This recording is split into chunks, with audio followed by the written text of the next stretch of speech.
Are news చూస్తున్నారు. ప్రతి నిమిషం తాజా వార్తలతో అప్డేట్ అవ్వండి.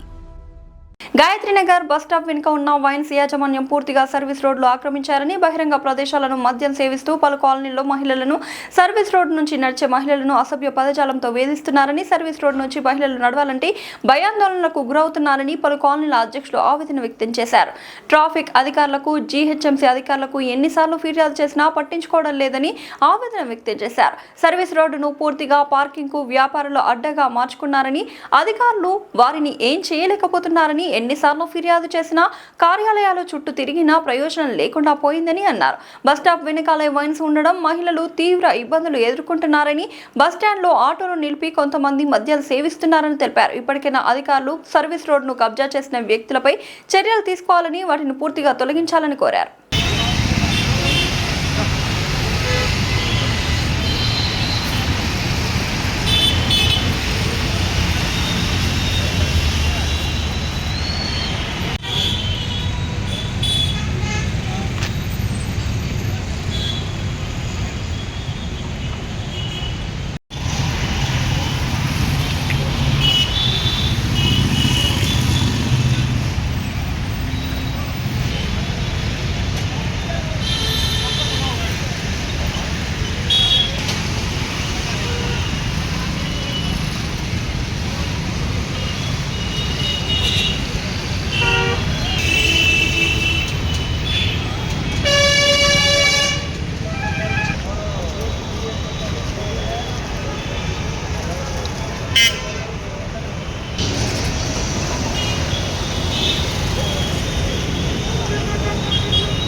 మా పాత మీర్పేట మున్సిపల్ కార్పొరేషన్ ఇప్పుడు నూతనంగా ఏర్పడిన జిహెచ్ఎంసీలో మేము అనేక మార్లు 2019 నుంచి పోరాడుతున్నాం. ఏ దాని గురించి అంటే టీకేఆర్ కమాండ్ నుంచి మందమల్లమ్మ వరకు మా మీర్పేట కార్పొరేషన్ లిమిట్స్ ఉండే పాత మీర్పేట కార్పొరేషన్. ఆ లిమిట్స్లో సర్వీస్ రోడ్ అనేది 15 ఫీట్ల సర్వీస్ రోడ్ ఉన్నది, 150 ఫీట్ల ఇన్నర్ రింగ్ రోడ్ కాక సర్వీస్ రోడ్ ఉన్నది. ఆ సర్వీస్ రోడ్ని మొత్తం చిరు వ్యాపారులు కానీ పెద్ద షాపుల వాళ్ళు కానీ మొత్తం ఆక్యుపై చేసిర్రు. అందులో వైన్ షాపు కానీ టీ పాయింట్లు కానీ ఒక్కరికి పార్కింగ్ లేవు. పార్కింగ్ ఉన్నా పార్కింగ్లో కిరాయిలకు ఇచ్చుకున్నారు. ఆ కిరాయిలకు ఇచ్చి రోడ్ల పైన బండ్లు పెట్టిస్తారు, టీ పాయింట్లకు రెంట్లకు ఇస్తారు. దగ్గర ఒక 1 కిలోమీటర్ వరకు మీరు చెక్ చేయండి. టీకేఆర్ కమాండ్ నుంచి మందమల్లమ్మ చౌరసా వరకు సర్వీస్ రోడ్ ఎక్కడా లేదు. అనేక మార్లు మున్సిపల్ కమిషనర్లకు మారుతూనే ఉన్నారు. కమిషనర్లకు ట్రాఫిక్ ఏసీపీ డీసీపీలకు మళ్ళీ GHMC zonal commissioner LB Nagar వారికి ఇట్లా గతంలో ఎల్బీ నగర్లో ఉండే ఎల్బీ నగర్ వారికి ఇట్లా అందరికీ లెటర్లు ఇచ్చాము. లెటర్ల కుప్ప చూడండి ఇన్ని ఉన్నాయి. ఆయన ఏ పని చేయరు, శూన్యం. కలెక్టర్కి దగ్గరికి ఇట్లా వెళ్ళింది, కలెక్టర్ ఇట్లా చెప్పిండు, ఆయన రోడ్ వేస్తాం రోడ్ వేయడు తర్వాత సంగతి. మొన్న లాస్ట్ రీసెంట్లీ ఏం చెప్పినామంటే రోడ్ అని వేసిన తర్వాత కానీ మొత్తం అన్నీ క్లీన్ చేయండి.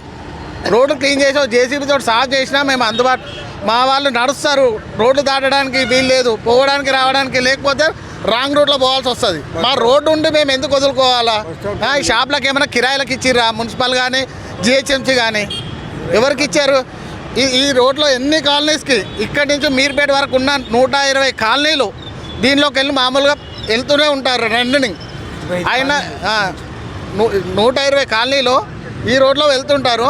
అయినా ఇంత ట్రాఫిక్ ఉన్నది. అనేక మార్లు ట్రాఫిక్ వాళ్ళు వస్తారు, చూస్తారు, వెళ్ళిపోతారు. మేము మున్సిపల్ వాళ్ళని అడుగుతేమంటారు, వాళ్ళతో కోఆర్డినేట్ చేస్తున్నాము, ఆ కోఆర్డినేట్ అయిపోయాక పని అయిపోతుంది, చేసి పెడతాము అని చెప్పి అనేక సందర్భాలలో చెప్పారు కమిషనర్లు. కానీ కమిషనర్లు మారుతారు, ట్రాఫిక్ వాళ్ళు మారుతారు, కానీ మేము ప్రజల సమస్యలు మాత్రం అక్కడే ఉంటాయి. మేము మాత్రం తిరుగుతూనే ఉంటాం. ప్రతి అధికారికి మేము ఇంట్రడ్యూసింగ్ అవుతున్నాం. సార్ మేము సో ఇది మేము ఫెడరేషను కాలనీ అసోసియేషన్లతో మేము వచ్చినాం సార్, ఇంకో ఈ లెటర్ తీసుకోండి, ఈ సమస్య మీద మీకు ఇస్తున్నాం సార్ అంటే, అవునా చూస్తాం, అధికారిని పంపిస్తారు, ఎవరొకరిని ఆఫీసర్ని పంపిస్తారు, చెక్ చేస్తారు, రిపోర్ట్ ఇచ్చినామంటారు. దానికి ఎట్టి విషయంలో ఇట్లా పని కాదు అంటే కాదు ఇట్లా వీళ్ళు అట్లాంటి అధికారులు ఉన్నారు ఇక్కడ. తిరిగి మరి ఏ లీడర్ చెప్తారో ఏం కథనో కానీ మేము ఒకసారి ఒక ఆఫీసర్ని అడిగినాం. మీరు బాగానే వచ్చి అడుగుతారు, తీయమని చెప్తారు, పెద్ద నాయకులు ఫోన్ చేసి అవి ఉండని అని చెప్తారు అని చెప్పి మాకే సలహా ఇచ్చాడు. ఇట్లా అంటారు. ఎవరంటే చెప్పరు, మీకు ఎందుకయ్యా అంటారు. అంటే మేము మనల్ని భయపడేయడానికా మరి దేని గురించో తెలియదు. మొత్తం షాప్లను ఇవన్నీ ఎట్టి పరిస్థితుల్లో ఖాళీ చేయించి రోడ్డును అందుబాటులోకి తెస్తే మహిళలకు కానీ మాకు కానీ మా రోడ్డు టూ వీలర్ పెద్ద మనుషులు రోడ్డు దాటలేని పరిస్థితులు. ఎందుకు సీనియర్ సిటిజన్లు ఎందుకు మేమైతే కష్టపడాలా? ఇది చూడండి, ఒకసారి బస్ స్టాప్లు ఉన్నాయి, ఇక్కడికెళ్ళి అక్కడ 10 బస్ స్టాండ్లు ఉన్నాయి. 10 బస్ స్టాండ్లు దేనికండి? 2వ 3వ బస్ స్టాండ్లు సరిపోతాయి. బోర్డింగ్ల వాడు ఎవడోడు రాత్రి బోర్డింగ్లు బోర్డులా పెట్టేస్తారు. దానివల్ల పండ్ల బండ్లు ఎక్కడెక్కడికి పండ్ల బండ్లు పెట్టుకుంటారు, కూర్చుంటారు అట్లా షాప్లో, ఏది షెడ్ కింద కూర్చొని పండ్ల బండి బస్ స్టాప్లో ఉంటుంది. బస్ ఏమో బస్ ఏమో నడి రోడ్లో ఆపుతాడు. అక్కడ నిలబడి మందు తాగేవాడు, ఆటోలు పెట్టుకొని మందు తాగేవాడు తాగుతుంటాడు. మా మహిళలు ఇక్కడ అంటే మా ఇంటి వాళ్ళకి ఇట్లా మేము చెప్తున్నాం కదా, బస్సే దిగుతారు, దిగినాక అట్లకెళ్ళి దిగితే కామెంట్స్ నడుస్తున్నాయి, చిల్లర కామెంట్స్. ఒకడు అక్కడే యూరిన్ పాస్ చేస్తుంటాడు. ఎంత నీచమండి! దేని గురించి? ఎక్కడ పోతుంది మన సమాజం ఇన్నేళ్లకు? ఇంకా ఇంత రోడ్లో మొత్తం ఇక్కడ ఉన్నంత పోనీ స్లమ్ ఉంది ఏదైనా అనొచ్చు. ఇవాళ స్లమ్మే బాగుంది. మా గాయత్రి నగర్ అనేది అన్నిటికీ ఆదర్శం, మంచి సైంటిస్టులు మేధావులు ఉన్న కాలనీ ఇది. ఇక్కడ లేదండి, స్లమ్లలో బాగుంది. మేము అనుకుంటాం అక్కడ ఉండడే బాగుంటుందేమో అని. అంటే అధికారులు అక్కడ బాగా చేస్తారు కానీ ఇక్కడ కాలనీలను మాత్రం పట్టించుకోరు.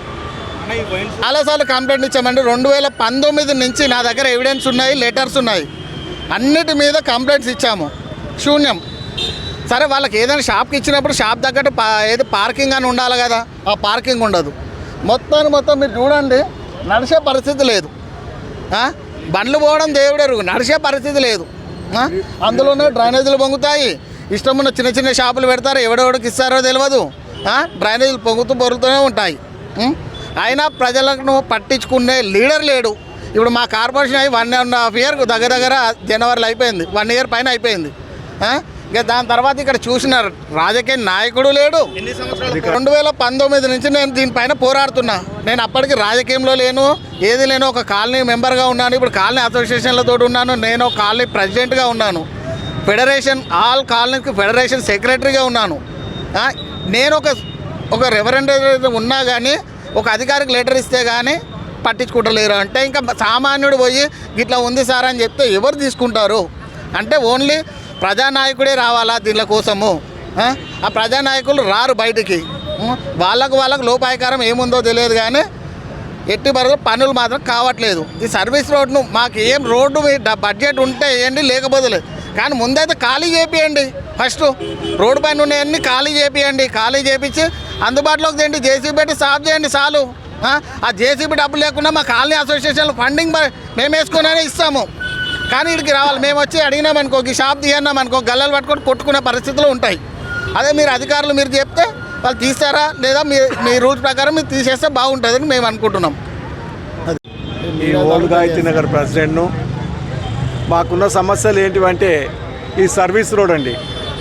ఈ సర్వీస్ రోడ్ ఎట్లా అయిపోయిందంటే అసలు ఇది సర్వీస్ రోడా లేకపోతే పార్కింగ్ స్థలమా అన్న ఉద్దేశంగా ఉన్నది. ఈ సర్వీస్ రోడ్ కోసం ఎన్నో మార్లు మన అధికారుల చెంతకు పోయి మేము మెమోరాండం ఇస్తే వస్తున్నాము చేస్తామంటారు తప్ప ఈ రోజు వరకు చేసింది లేదు. మా ఫెడరేషన్ సెక్రటరీ ఒంటేరు నరసింహారెడ్డి గారి ద్వారా మా కాలనీలందరం కలిసిపోయి ఎన్నోసార్లు విన్నవించుకున్నామండి.